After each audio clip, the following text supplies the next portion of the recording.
favorable? Or the clash of civilization. Do they think Islam and the West are compatible or incompatible? Those are three kind of rough, there were many obviously other questions, but those are the ones that have been repeated over and over, and so we have a certain sense of how they've changed. And so I want to start with these, because these really tell a story.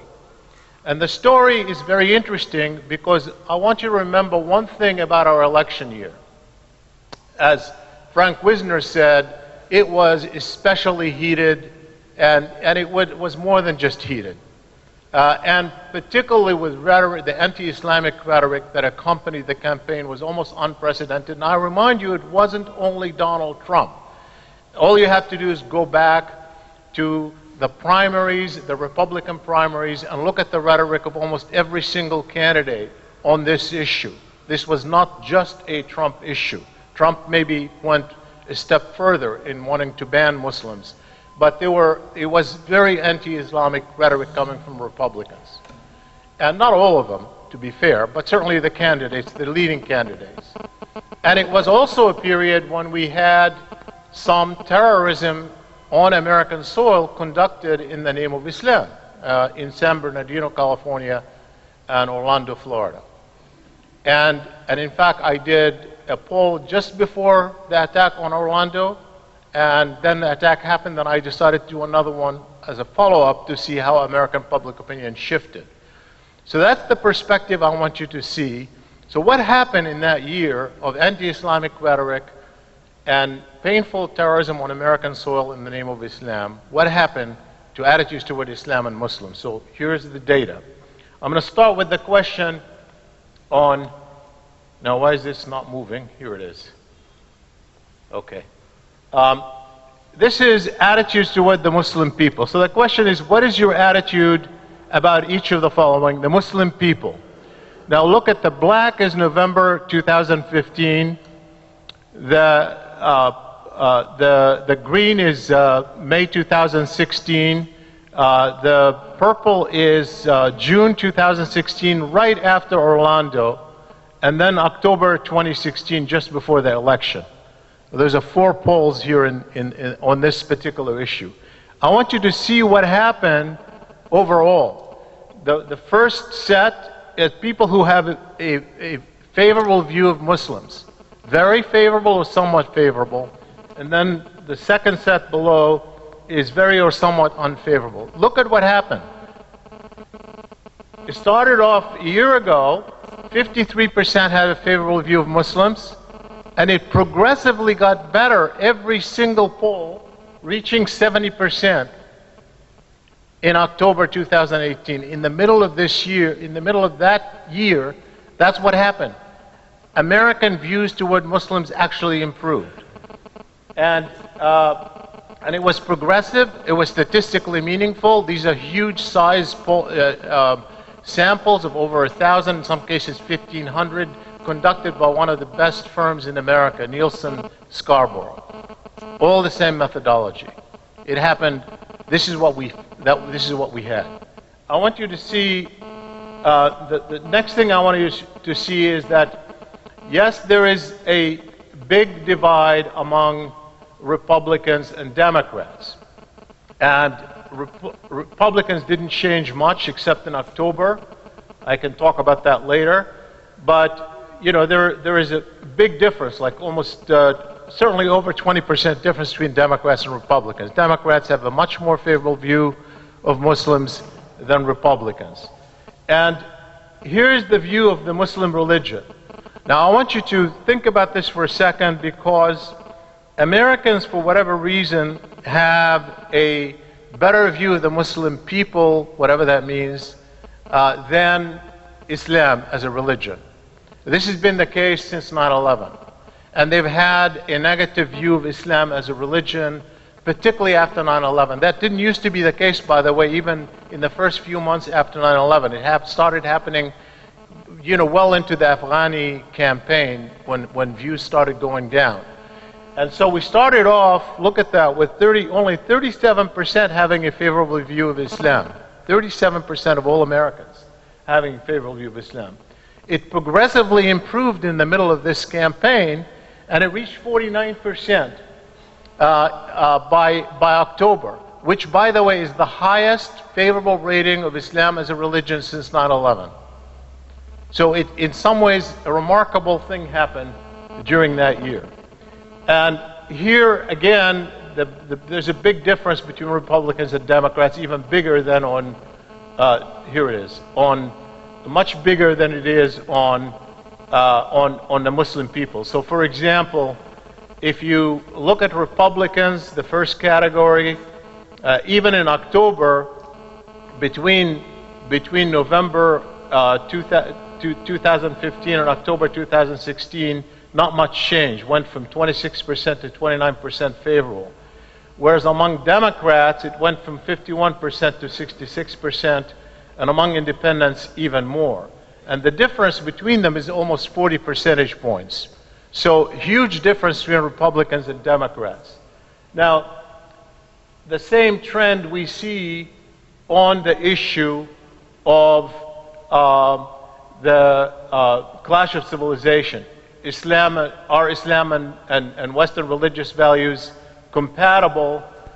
You find that more and more people believed it was compatible. At the bottom set, went from 57% compatible to 65% compatible in 1 year. So let me just give you my interpretation. So what happened here?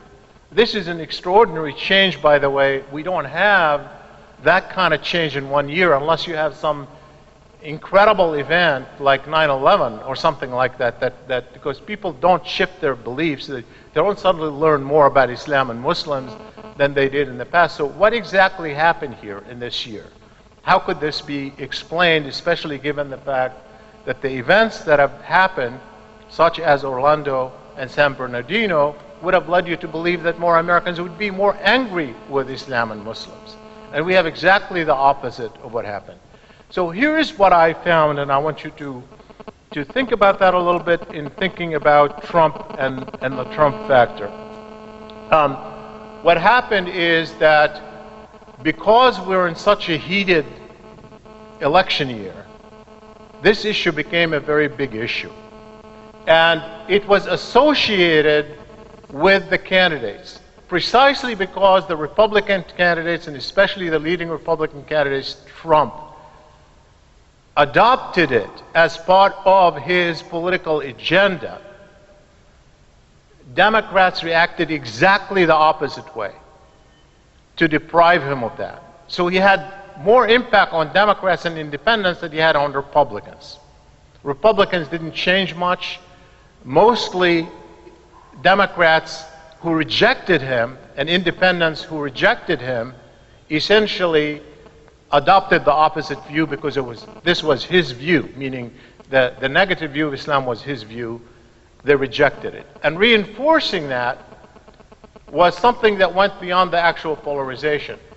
Politicians, what happens in the general discourse is when you have someone say something bad about a group like Islam and Muslims, there is less incentive among leaders, political thought leaders, politicians to counter them. During the heated campaign, because this view was associated with the core message of the leading candidate on the Republican side, meaning it was tied to the issue that Americans thought was the top priority issue, and that is fighting ISIS. I'll show you that in a minute. That politicians on the other side had every reason to create a counter-narrative. So Hillary Clinton, Bernie Sanders, and on top of that, the pulpit of the presidency, because you had a Democratic president, Barack Obama, they all had incentive to create a counter-narrative. No, it's not Muslims. It's not. It's wrong to attack Muslims. It's not in harmony with our American views. It's about terrorism. It's not about Islam as a religion. So there was a forceful counter-narrative that pushed back. And as a result, what we see is exactly the opposite of what happened overall. And it is clear, if you look at many of the issues, some issues, of course, people supported Trump on, But if you look at why Trump was elected, he wasn't really elected on specific issues per se, although some resonated with his core constituency, and certainly even these issues resonated with his Republican constituency, or at least segments of his Republican constituency. But people voted for him mostly because they believed, quote, the system is rigged. Two-thirds, in our polls, two-thirds of the American public believed the system is rigged, including many Democrats. And they saw him more of an agent of change than Hillary Clinton. And while didn't agree with his positions necessarily, they were prepared to roll the dice essentially to see disruption to the system. So the fact that some people embraced him for sure because of who he is and what he was saying, but a lot more people, in my opinion, supported him despite the fact that they disagreed with him on issues, not the other way around. So let me very rapidly go through two other issues without going into too much detail for time purpose. I want to show you the views on the refugees, because this is a timely issue now, where we had an executive order limiting refugees from Muslim-majority countries. And I want to show you a poll that I did in May last year, asking in general whether people supported absorbing refugees from Syria and other Middle Eastern countries after screening them for security. That was the issue, after screening them for security. So here I want you to see two things. One is the bottom line. The bottom line is, the black line is 59% of the American public support accepting more refugees. 59% of the American public. But I want you to look at the difference between Democrats and Republicans. That to see the president is still catering mostly to his base constituency. 62% of Republicans oppose accepting refugees from Middle East conflicts. 62%, large majority. 77% of Democrats accept refugees from Middle Eastern countries. So huge divide. It's really telling. It's a 40-point difference between Republicans and Democrats on this issue. But the majority of the American people, 59% overall, support. Mostly because of the overwhelming support that comes from Democrats and strong support that comes from independents. A couple of quick results on the Arab-Israeli issue. I'm only going to show you two slides.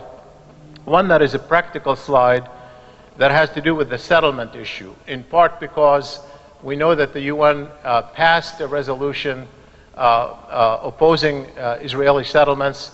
The Obama administration abstained. There's pushback coming from President Trump and from some members of Congress. I had done a couple of polls related to this, one before the election. I'll show you one after the election. And this question is on the settlement, specifically what Americans want the U.S. to do on if Israel continues to build settlements.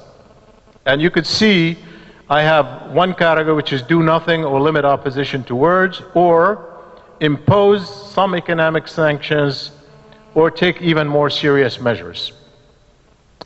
And you could see that those who support more serious measures went from 38% in November 2014 and November 2015 to 46% right after the election. This is November after the election. 46% of all Americans support the U.S. imposing sanctions on Israel or taking more serious action.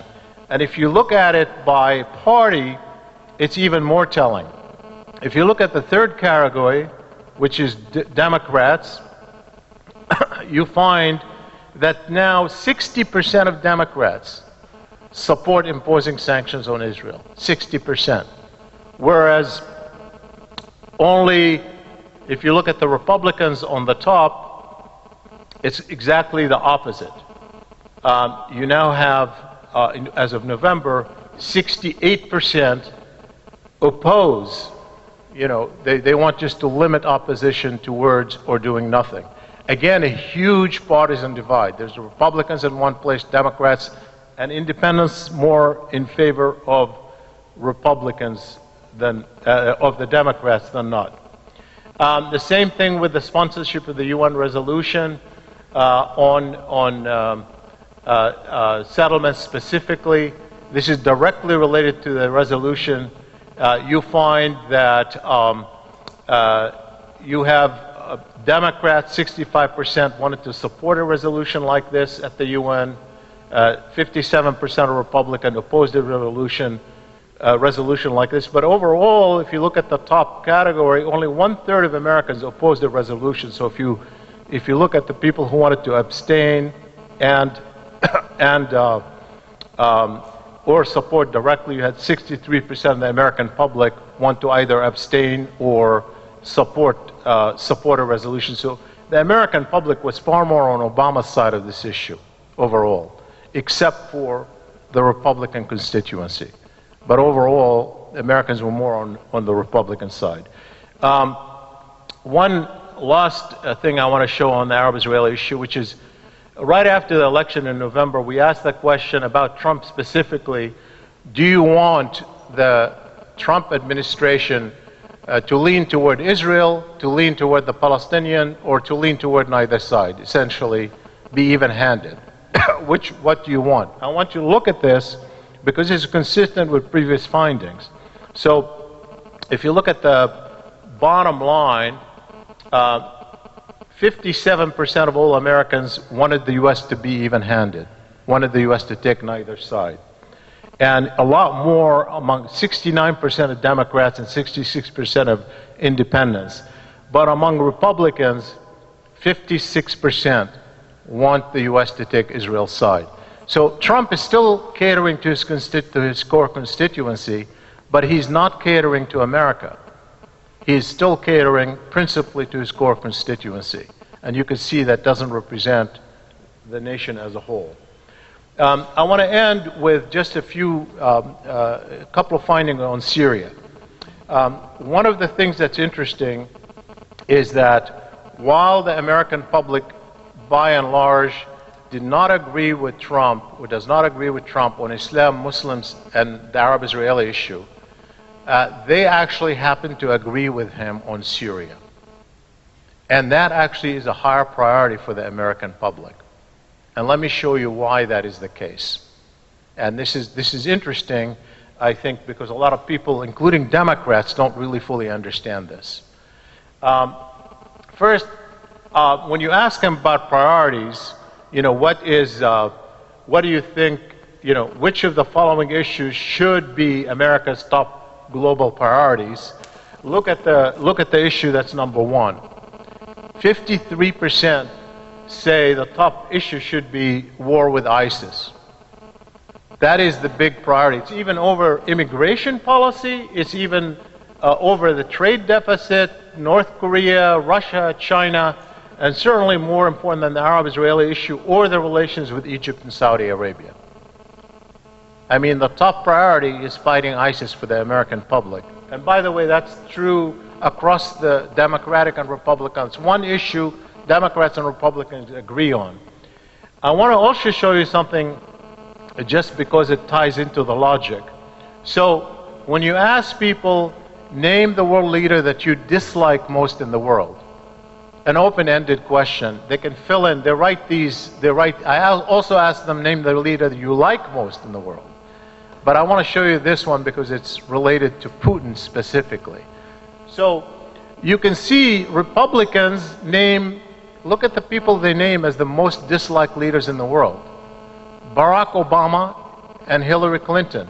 Putin is there, but Putin, comes below even, Kim Jong-un, and certainly below Hillary Clinton and Barack Obama. Among Democrats, Putin is by far number one and way ahead of Trump in terms of the dislike. And overall, when you balance them, Putin still is number one nationally as the most disliked leader. not by far, but still ahead of everyone else nationally. But because they see ISIS as the top priority, then when you ask them overall, how would you describe the degree of Russian-American cooperation over the Syrian conflict, what you find is that across the board, there's very little difference between Democrats and Republicans. And 2/3 of Americans believe that there is less than there should be. The cooperation with Russia over Syria is less than it should be. Even 65% of Democrats think that. It's not just Republicans, because they see ISIS as the biggest threat. And when you ask them, what in your opinion is the best American path to fighting ISIS, trying to do it with allies only and avoid full military cooperation with Russia, or put aside our differences with Russia on the Syrian regime and join forces to fight ISIS, 60% say the latter. They want to join forces with Russia. And, and that, by the way, includes also a majority of Democrats. That's one thing Democratic candidates didn't quite understand. On this issue, Democrats are more with Trump than they were with their own candidate. And what should the primary objective of U.S. military involvement in Syria be? Again, look at how many people say removing the Syrian government under Bashar Assad. Look at this. Even Democrats say, only 3% say that should be a priority. The majority say defeating ISIS and its allies, and a 1/3 say both equally. But that tells you the story right there. And finally, now tell me if you support or oppose the deployment of a large American ground force in Syria and Iraq to fight ISIS. So remember, we're starting off with ISIS being the top priority in the mind of the American public. They say it's number one above everything else. So are they prepared to send ground forces? And this came up this morning about, so will then Trump say, well, the American public doesn't want to send ground forces, I'm going to rely on regional allies to send forces. Well, look at this. I mean, 63%, even just before the election, 63% overall oppose large deployment of forces to defeat ISIS. 63%. But also notice that Republicans are divided. Slight majority, 51% say yes, actually, and 46% say no. That's roughly within the margin of error, a little bit above the margin of error, but still it's pretty close among Republicans. So even his own constituency is divided on this. Overall, that's not the case. So I will end with that, and if you have any questions, I'm happy to take them. Thanks very much.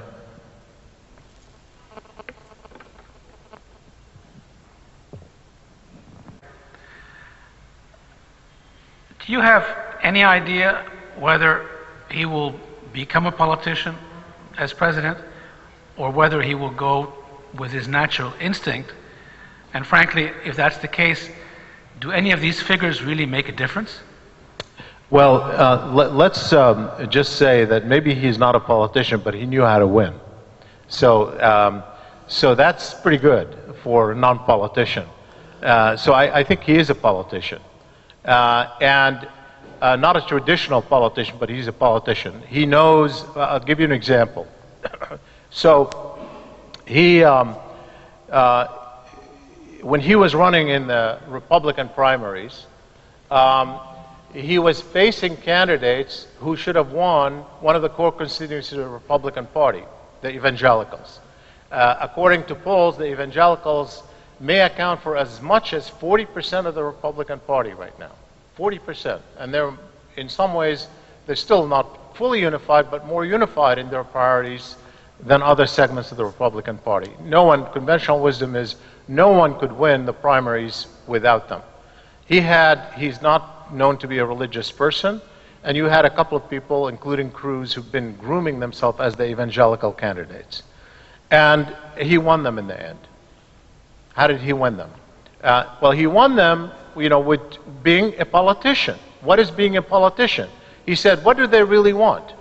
So he listened to them, he met with them, and he discovered what they wanted was mostly exemption for their schools, from tax exemption, funding for the religious schools, and the issue of Israel. And he gave them both. So that's politician. Debate you for a second here. I agree what you're saying, but that is what I meant by being a candidate. A politician for me has to be a good candidate. He also has to have a position on policy. So my question really is, he played politics well by speaking to different members of the constituency and got elected. But how many of these policies does he actually believe in, and do you think he's going to pursue going on? Because frankly, if you, and you gave the example here, his courting of the evangelical community was completely for electoral purposes. He has no background whatsoever in that area. So do you think he's going to be 100% consistent with his positions, 70%, 30%? I know it's a sort of a general question, but I'm serious about this. No, I understand what you're saying, and I could tell you that, of course, you know, I'd be lying to you if I told you I know, because I think, like most of us in Washington, we're all trying to figure it out. But I could tell you a couple of things. When he first ran in the primaries, and it wasn't clear who was going to win, Jimmy Carter, a man many of you here know, was asked, you know, who he thought would be more preferable of the Republican candidates. Jimmy Carter's answer was he preferred Trump to Cruz. And he said that because he said Cruz was ideological in the sense of, you know, he believes in what he's saying, or at least he's committed to his agenda, and that essentially, you know, Trump is malleable. He used the term malleable in terms of he'll change his mind, he's pragmatic, it's just going to depend, so he can really adjust. So far, we don't know if that's true, because he's certainly been acting, you know, on what he said, pretty much up front. I want to say the one thing that is really interesting, and to keep that in mind. He says he doesn't care about public opinion polls, but he cares about public opinion polls more than anyone I have ever known in my life. I mean, to the point when he's disputing the image that there weren't many people turning out in the election, that he needs to prove that that was wrong.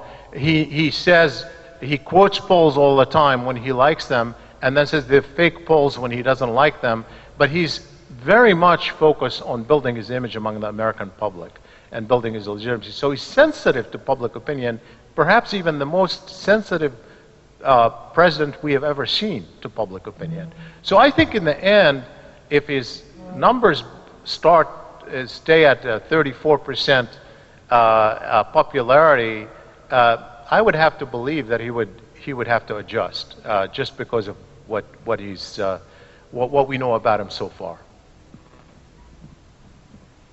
Frank.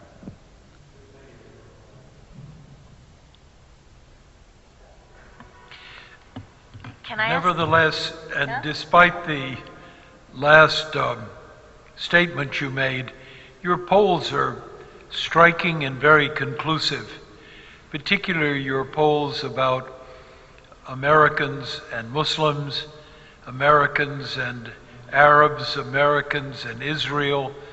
They're very, very powerful, very clear. As a veteran pollster like yourself, how do you explain the disconnect between the clarity of your polling data and attitudes in Congress or even in the White House? Yeah, you know, it's interesting, particularly on the Arab-Israeli issue. When we first started identifying the huge divide between Democrats and Republicans on Israel-Palestine about 2 years ago, I wrote a piece in the Washington Post about this emerging divide, and I said, here's one of the interesting things. One is that Republican politicians very much reflect the position of their constituency, and Democratic politicians do not reflect the views of their constituency on this issue. And I said two things. I said, one way they can get away with that is this is not a top priority issue for most Americans. So therefore, Americans are not voting on the basis of this issue. But when it comes up to the forefront, it's not, then it becomes an issue. But I suggested that the gap between politicians and the grassroots among Democrats cannot be sustained.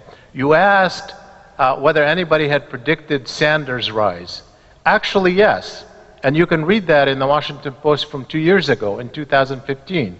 I wrote a piece in which I didn't mention Sanders by name, but I said, although there is no obvious candidate in the Democratic constituency, Hillary Clinton was so far apart from her constituency on this issue that someone is going to come up out of nowhere and challenge her and find that they have resonance. And that's out there in there. So I think there is that. Now, the reason obviously Congress can have that is partly because it's not a priority and partly where the sources of funding comes from, as we see.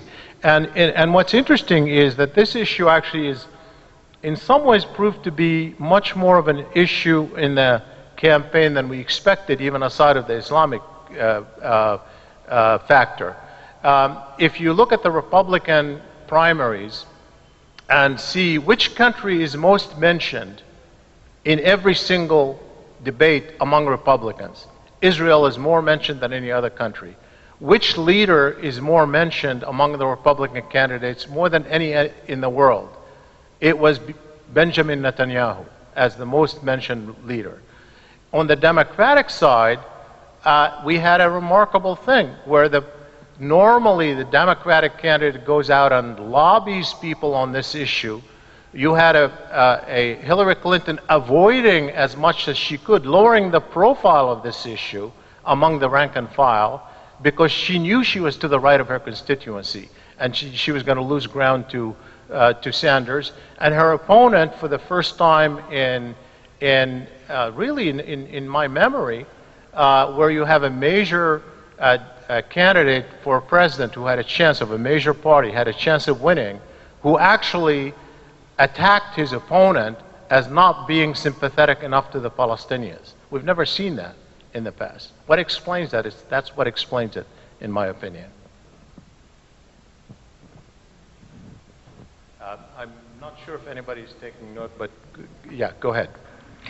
Can I ask some geeky questions about the data? Because the data is really rich and really fascinating. But what I want to know is, within the data, do you have anything that would enable us to drill down deeper and start looking for some sort of causal relationships? For example, do you break this data down by location, by places that larger? And also, have you ever asked any questions specifically regarding, have you had interactions with Muslims? Because I think there was that poll that was done by, okay, it was you. You know, have you ever met a Muslim? Yes, sure.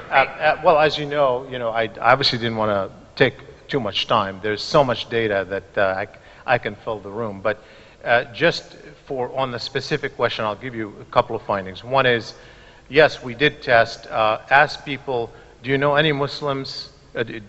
Which one is true? I know some Muslims, but not well. I know some Muslims very well. I don't know any Muslims. And we correlated it with all the data from all the polling.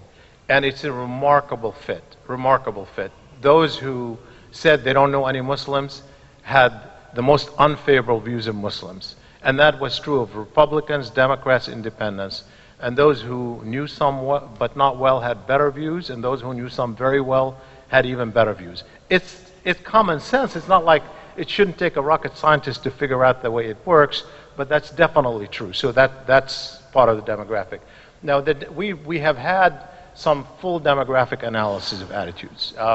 Regional, geographic, religion, ethnicity, income, education, everything you can consider. And one of the things, what we find, it's not just simply a Democrat-Republican divide, it is really a demographic divide, because the constituencies that make up the Democratic Party African Americans, Hispanics, the growing segments of the American public, young people, the millennials, women that are part of the Democratic Party, all have better views of Muslims and want more even-handedness on the Israel-Palestine question, all of them. And that is the growing percentage of the American public. So I think the trends are along that line, but those trends would not reflect themselves in 1 year, right? So this is not something you can say, oh, that's what accounted for change, from 50% to 66% in 1 year. So they really are. That's more a function of this intense election year, I think. Okay. Thank you, Sure. Dr. Shibli. If there are no more questions, Okay. so thank you.